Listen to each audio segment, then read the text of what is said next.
Where did God tell Abraham to travel to? Do you remember? God told Abraham to travel to Canaan. He didn't tell Abraham to go to Egypt. Abraham made that decision on his own to go into Egypt. And verse 10 says, "And there was a famine in the land, and Abram went down into Egypt to sojourn there, for the famine was grievous in the land. And it came to pass, when he was come near to enter into Egypt, that he said unto Sarai his wife, Behold now, I know that thou art a fair woman to look upon." Sarai is beautiful. She has got looks. And it says, "Therefore it shall come to pass when the Egyptians shall see thee, that they shall say, This is his wife, and they will kill me, but they will save thee alive." What's Abram worried about? Him taking his wife. Himself. He didn't say, "Sarah, we got to do something to keep them from taking you." He said, "They're going to kill me." Which this little section right here is really interesting to me, because Abram seems to be more concerned about him than he is about the woman that he's married to. So I've always found this little section really interesting. And it says, "Say, I pray thee, thou art my sister, that it may be well with" who? That it may be well with me. Not that it'll be well with you, but it will be well with me. It'll be well with me for thy sake, and my soul shall live because of thee. I don't know about you ladies, but Abraham seems a little more concerned, a whole lot less concerned about the woman he's married to than himself. But what do we notice in verse 13? Abram lies. He wants Sarai to lie. He wants to lie. Actually, it's a half-truth. But we don't know it's a half-truth right here, do we? Because it's not until you get over to, is it chapter 20? You have to go all the way over to chapter 20 to verse 12 before we find out what that relationship really is. Chapter 20, verse 12. Where Abram, he's not Abraham here. Abram lies multiple times about who Sarah is. But if you look at verse 12, when he's talking to Amalek, he says, "And yet indeed she is my sister. She is the daughter of my father, but not the daughter of my mother, and she became my wife." She's his half-sister. So back over here in chapter 12, when he says, "Tell him you're my sister," it's a half-truth. Half-truths are what? They're lies. Did you ever get away, since your parents here, did you ever get away with telling just part of the truth? No. Part of the truth is still a full lie. So the next thing that I thought of this afternoon when I was reading this is he's more concerned about himself than he is about his wife. And this isn't what Jesus teaches. This isn't what Paul taught either about how a husband should treat their wife, is it? Turn over to Ephesians chapter 5 for a moment.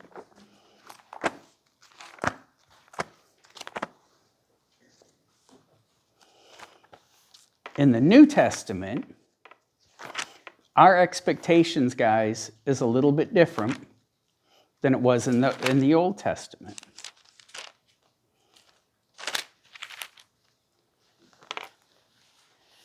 to Ephesians chapter 5, verse 25. You don't hear these verses being preached on a lot because sometimes people don't like to hear about how we're supposed to interact with our spouses. But for a man, verse 25, it says, "Husbands, love your wives, even as Christ also loved the church and gave himself for it." In Genesis, Abram is asking his wife to give herself for him. Paul says, us guys, love your wives like Christ loved the church. And what did Christ do for the church? He gave himself for the church. You know, once Jesus came, it looked at, everything pointed to our hearts and how we interacted and how we loved other people, not how we expected them to do for us. It was, what can we do for them? And we're to love our wives like Christ loved the church. Lately, one of the things I've been praying for lately is for the Lord to help me love my wife more. And not that we're having trouble or anything, but I've just felt the last few days that there's just something more I can do to love my wife. So that's what I've been praying for, is to love my wife more. So, in that verse, there's a lot in that verse 13 for me. Verse 14 over in Genesis.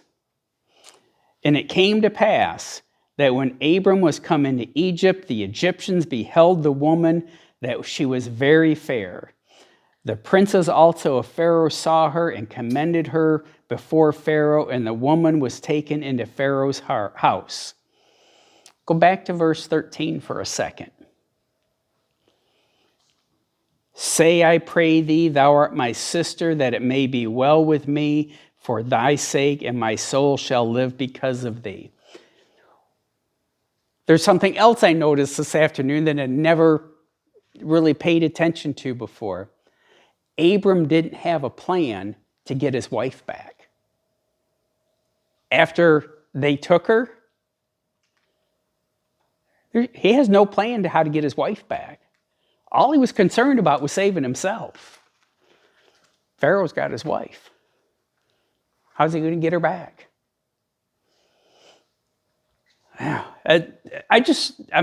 For me, that as a husband, that's tough. If you've ever looked at it, it's like, "See you, Sarah. I'll be okay. I'll get me another wife." I'm just interjecting there. But he didn't have a plan to get his wife back, which ties in to what God does. Abram sins by lying. Abram sins by going to Egypt when God told him, don't go. He told him, go to Canaan. Abram sins by letting Pharaoh take his wife, saying, "That's my sister, go ahead." He has no way to get her back. He has no plans past saving his own life. Verse 16. She's beautiful. Pharaoh gets her. They take her to Pharaoh's house, and he entreated Abram well for her sake. Pharaoh's going to pay off Abram for his sister. He entreated her well. And he had sheep and oxen and he-asses and men-servants and maidservants and she-asses and camels. Abram just got a bunch of stuff for this beautiful woman that he said, "Tell them you're my sister."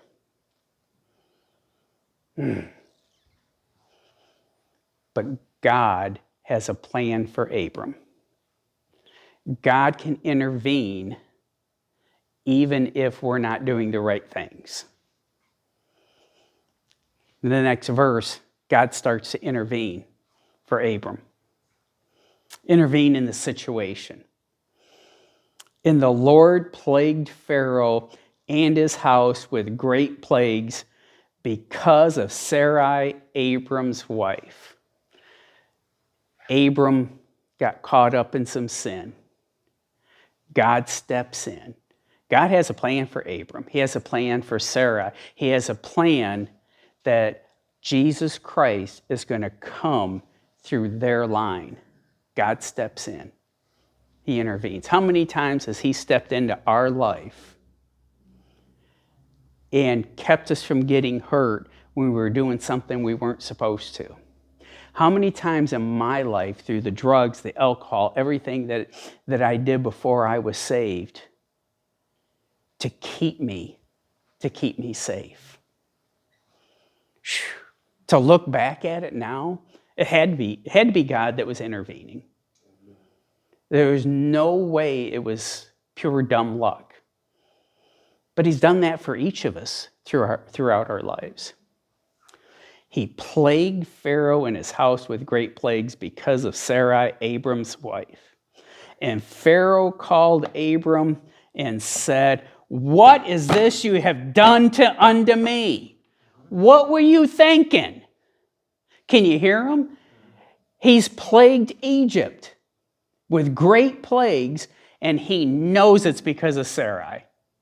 He knows it's a cause and effect thing. I took this woman, bad things started to happen. It's the only conclusion he could come to is because of this woman. And he goes to Abram, "What is this that thou hast done unto me? Why didst thou not tell me that she was thy wife?" I don't know who told him, but he found out that Sarah was his wife. Can't you imagine what he was thinking before then? When he said that to him, he knows he was beheaded right there. Yes. Yes. Why did I just tell the truth? He's going to behead me anyhow. He lied to keep himself out of trouble, but he got caught. And that's the problem with lies, right? You got to keep telling them to cover up the one that you just told. So, I don't know if you remember when you were young. One of the things, I can be kind of blunt with people, but it's because then I can remember what I say. If I try to beat around the bush or twist things a little bit, I'll forget what I've said. And then you get caught. And then 2 or 3 days or maybe a week after, it'll ball up again. You got to Yes. You got to have another lie to cover it up. Yeah. In verse 19, "Why saidst thou, she is my sister, so I might have taken her to me to wife?" Pharaoh he knows that the plagues are because of this woman, and he's thinking to himself, can you imagine how bad it would have gotten for me if I had married her when she's already somebody else's wife?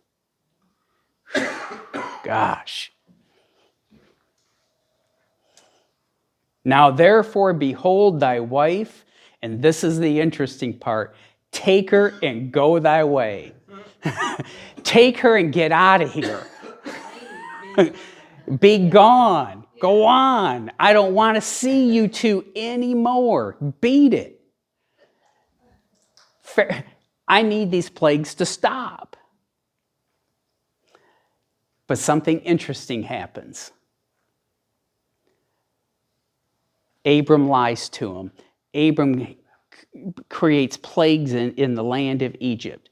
And it says, great plagues in the land of Egypt.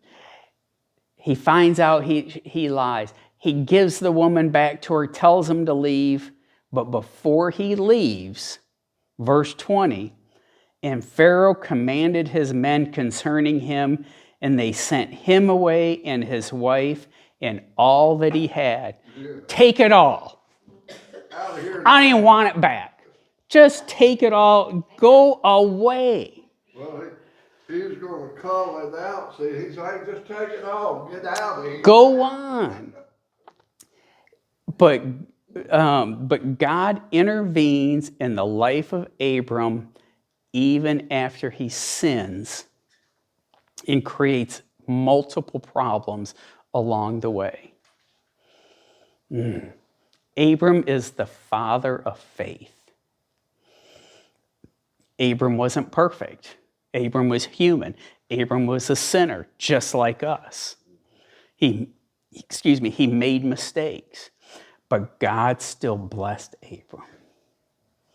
As saved people, as saved people, we still mess up. We still sin, but God still blesses us through that sin because it's not us that keeps us saved.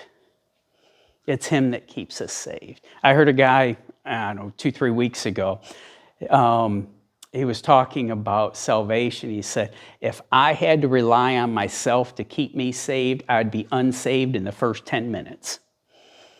I could not keep myself saved for 10 minutes. That's how bad it would be. He was so thankful that Christ keeps him saved and not himself. Because we would never be able to keep ourselves saved. So, any thoughts, comments? I got to tell you, it's so good to be back here tonight. Amen. I mean, it's Amen. with the lights on, to have people here to pray, to talk, to sing, to laugh, it's just been, I've been looking forward to it all day. So I don't know about anybody else, but I've been looking forward to it, to being here all day long. So, Lord, we just say thank you again for another chance to be in your house, to be in your word, to lift up your name in song, to laugh, to just enjoy being together in your house, Lord, being together as a group of believers, Lord, just to fellowship and to enjoy your Spirit, Lord. Lord, thank you for the short study that we had tonight. Thank you for blessing us. Thank you for keeping us saved. Thank you, Lord, that it's not us, it's all about you. Lord, it's in your holy and precious name that we ask and pray. Amen.